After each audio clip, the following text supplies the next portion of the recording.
Can Corla, the Labour Party wishes to oppose the government's proposal for the taking of the NAMA legislation today. First of all, this is somewhat unusual. We have amendments back from the Seanad. I suppose there's nothing that does happen from time to time. Get the odd amendment back from the Seanad. What is happening here, though, is we have 37 amendments to this particular bill, most of which have been proposed by the Minister himself. And the Government now want to guillotine discussion on this at 3:30 this afternoon. But it's not just because of the procedural reason that the Labour Party is opposing this proposal.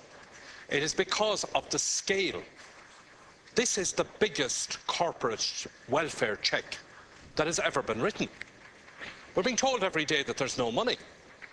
No money for the Christmas bonus, no money for child benefit, no money for paying wages, no money to help people who are in trouble with their mortgage, no money to take some initiatives to get people back to work. But there's no shortage of money for the banks. Let's bear in mind what has already been done. 4 billion has already gone into a delinquent bank called Anglo. 7 billion has been provided for Bank of Ireland and AIB. And according to the government's own business plan for NAMA, this exercise is going to involve the overpayment for assets of another 7 billion. That's 18 billion. 18 billion would pay the Christmas bonus for 90 years.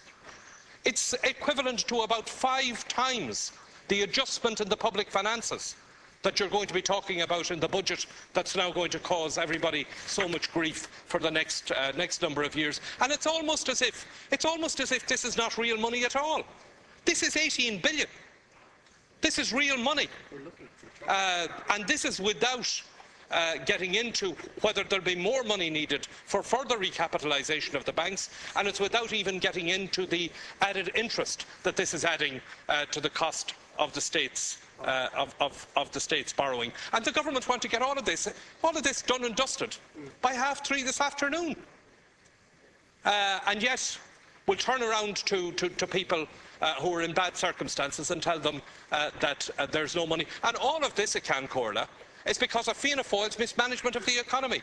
Because this problem has happened because of the policies of property speculation that they encouraged down the years, which created the property bubble, because they made the wrong call on the bank guarantee scheme, which has landed us with this problem, and because now they have made a second wrong call on NAMA when there was an alternative, which was the nationalisation of the banks for far less than all of this would cost.